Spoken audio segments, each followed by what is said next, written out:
Hello everyone. Well, today's video is going to be another book, similar to my last video in that regard. But I want to actually read something to you, something that I found to be quite powerful. And it comes from this quarterly. Each one deals with a theme. And this one's theme is time. And it is from fall 2014. So it's one of the latest ones. And the story I want to read is powerful, particularly if you are a parent, or more specifically a father. I identified pretty heavily with this story, and it is very well written. So I thought you would enjoy it. And it comes at the very end of the main section of this magazine.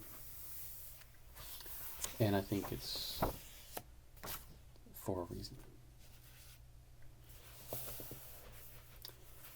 It is actually written by E.B. White.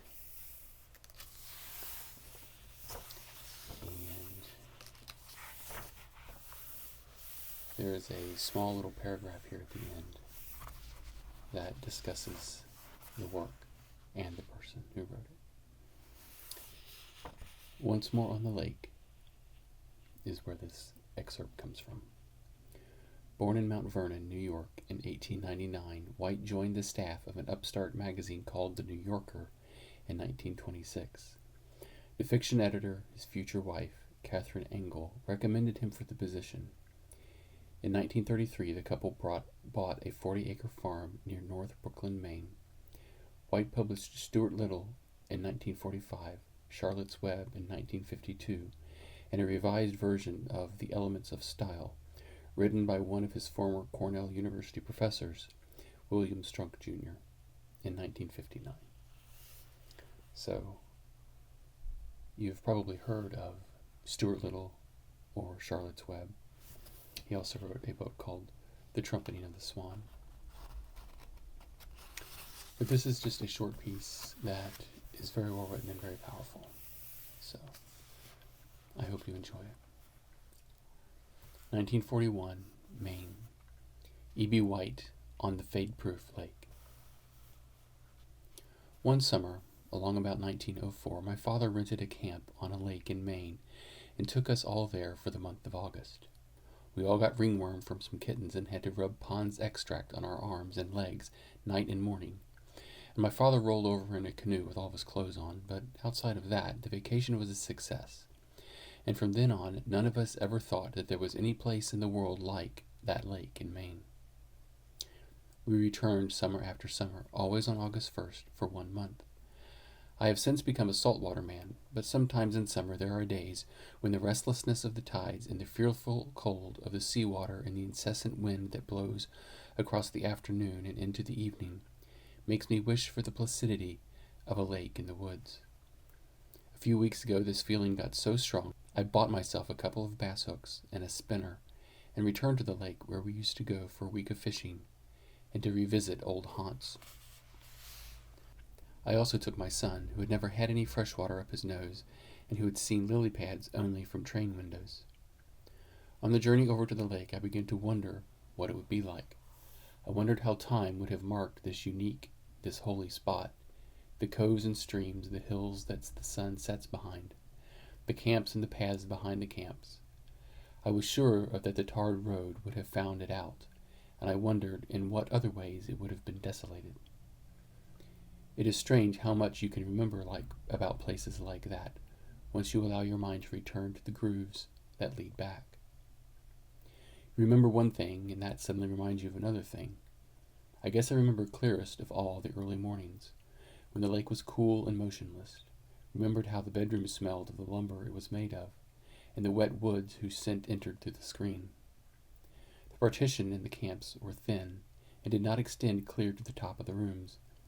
and as I was always the first up, I would dress softly so as not to wake the others and sneak out into the sweet outdoors and start out in the canoe, keeping close along the shore in the long shadows of the pines.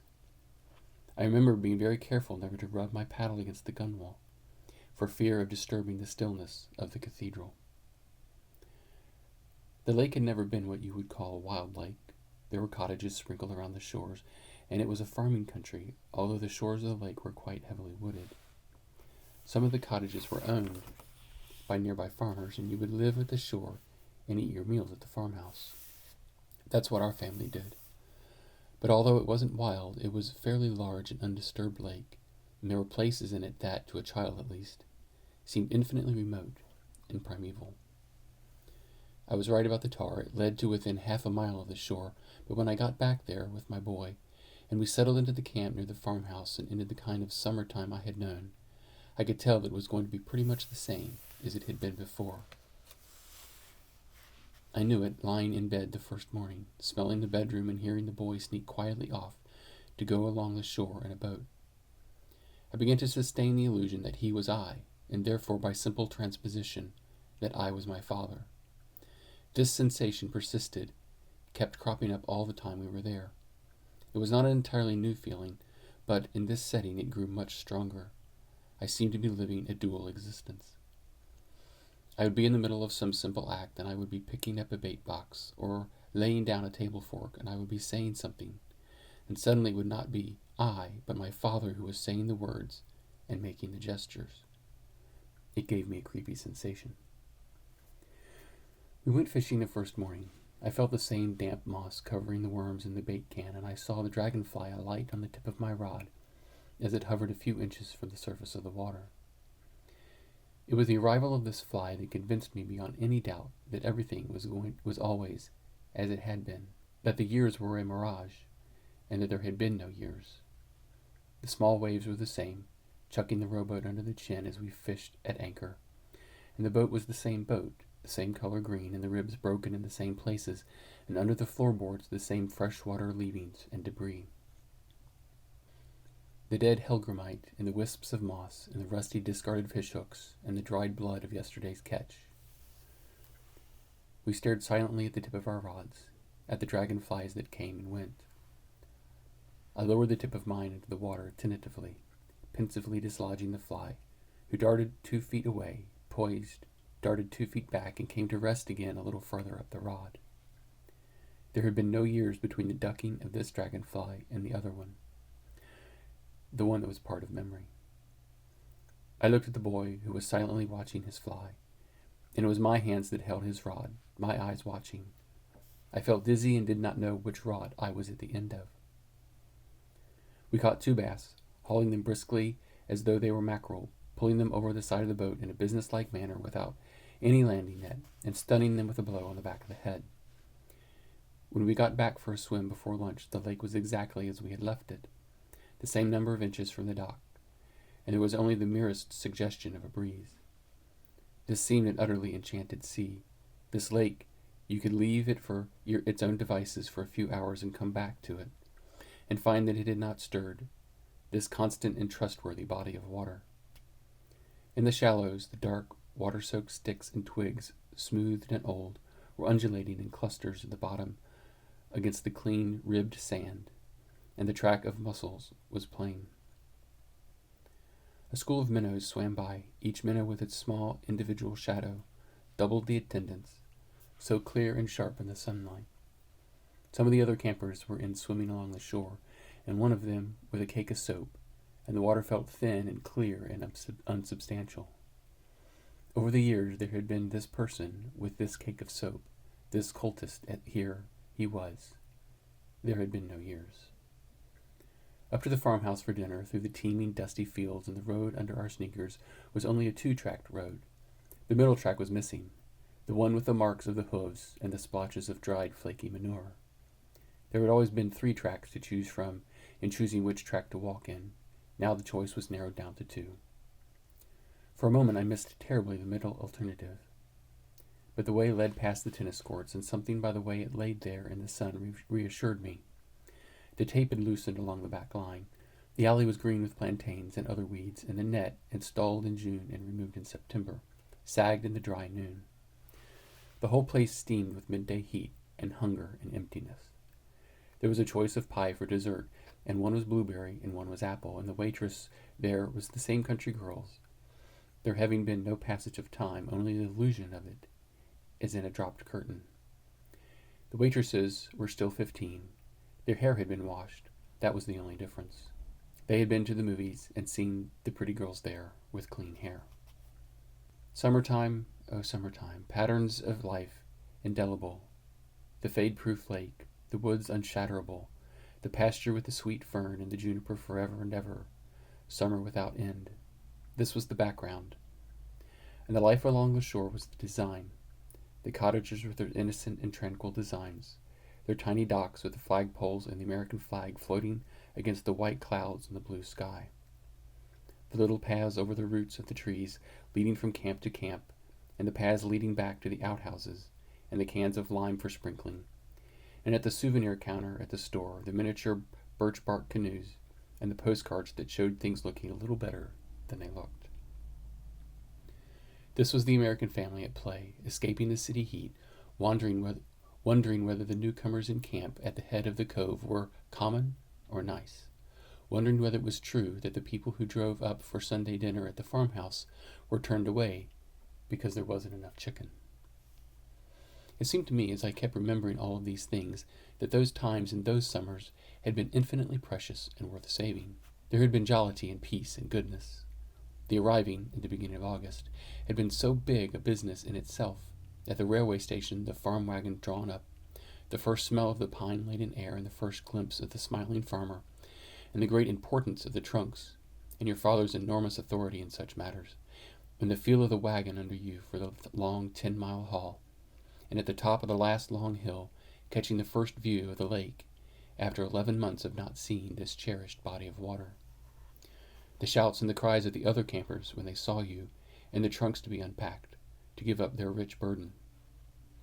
Arriving was less exciting nowadays when you sneaked up in your car and parked it under a tree near the camp and took out the bags, and in 5 minutes it was all over. No fuss. No loud wonderful fuss about the trunks. Peace and goodness and jollity. The only thing that was wrong now, really, was the sound of the place, an unfamiliar nervous sound of the outboard motors. This was the note that jarred, the one thing that would sometimes break the illusion and set the gears moving. In those other summer times, all motors were inboard, and when they were little a distance, the noise they make was sedative, an ingredient of summer sleep. They were one-cylinder or two-cylinder engines, and some were make and break, and some were jump spark, and they all had a sleepy sound across the lake. The one-luggers throbbed and fluttered, and the twin-cylinder ones purred, and it was a quiet sound, too. But now the campers all had outboards. In the daytime, in the hot morning, these motors made a petulant, irritable sound. At night, in the still evening, when the afterglow lit the water, they whined about one's ears like mosquitoes. My boy loved our rented outboard, and his great desire was to achieve single-handed mastery over it, and authority.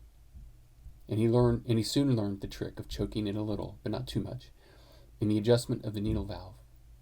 Watching him, I would remember the things that you could do with the old one-cylinder engines with the heavy flywheel. How you could have it eating out of your hand if you got really close to it spiritually. Motorboats in those days didn't have clutches, and you would make a landing by shutting off the motor at the proper time and coasting in with a dead rudder. But there was a way of reversing them if you learned the trick, by cutting the switch and putting it on again exactly at the final dying revolution of the flywheel so that it would kick back against the compression and begin reversing. Approaching a dock in a strong following breeze, it was difficult to slow up sufficiently by the ordinary coasting method. And if a boy felt he had complete mastery over his motor, he was tempted to keep it running beyond its time and then reverse it a few feet from the dock. It took a cool nerve, because if you threw the switch a 20th of a second too soon, you would catch the flywheel when it still had speed enough to go up past center, and the boat would leap ahead, charging bull fashion at the dock. We had a good week at the camp. The bass were biting well, and the sun shone endlessly day after day. We would be tired at night and lie down in the accumulated heat of the little bedrooms after the long, hot day, and the breeze would stir most imperceptibly outside, and the smell of the swamp drift in through the rusty screens. Sleep would come easily, and in the morning the red squirrels would be on the roof, tapping out his gay routine. I kept remembering everything, lying in bed in the morning, the small steamboat that had a long rounded stern like the lip of an ibangi, and how quietly she ran on the moonlight sails, when the older boys played their mandolins and the girls sang, and we ate donuts dipped in sugar, and how sweet the music was on the water in the shining night, and what it had felt like to think about the girls then. After breakfast we would go up to the store, and the things were the same, in the same place. The minnows in a bottle, the plugs and the spinners disarranged and pawed over by youngsters in the boys' camp. The fig Newtons and the Beeman's gum. Outside the road was tarred, and the car stood in front of the store. Inside it was all just as it had been, except there was more Coca-Cola and not as much Moxie, and root beer and birch beer and sarsaparilla. We would walk out with a bottle of pop apiece, and sometimes the pop would backfire up our nose and hurt.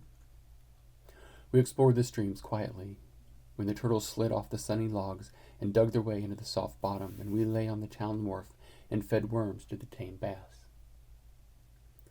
Everywhere we went I had trouble making out which one was I, the one walking by my side, the one walking in my pants. One afternoon while we were there at the lake, a thunderstorm came up. It was like a revival of an old melodrama that I had seen long ago with cherished awe. The second act climax of the drama of the electrical disturbance over the lake in America that had not changed in any important respect. This was the big scene, still the big scene. The whole thing was so familiar. The first feeling of oppression and heat, and a general air around the camp of not wanting to go very far away. In mid-afternoon, it was all the same.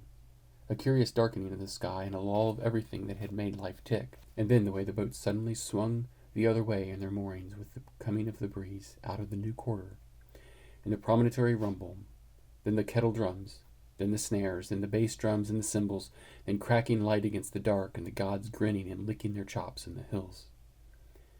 Afterwards, the calm, the rain steadily rustling in the calm lake, the return of the light and hope and spirits, and the campers running out in joy and relief to go swimming in the rain, their bright cries perpetuating the deathless joke about how they were getting simply drenched, and the children screaming with delight at the new sensation of bathing in the rain, and the joke about getting drenched leaking the generations in a strong, indestructible chain.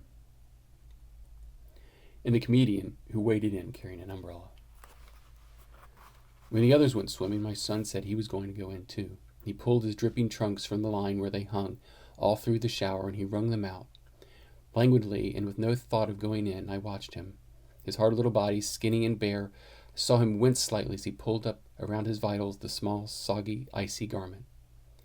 And as he buckled the swollen belt, suddenly my groin felt the chill of death.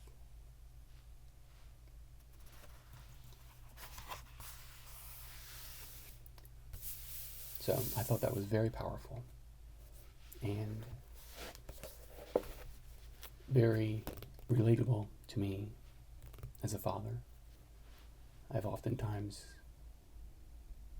heard myself talking and the way I phrase things or modulate my voice being very similar to my own father, and the way I relate to my sons sometimes mirroring the way my father related to me.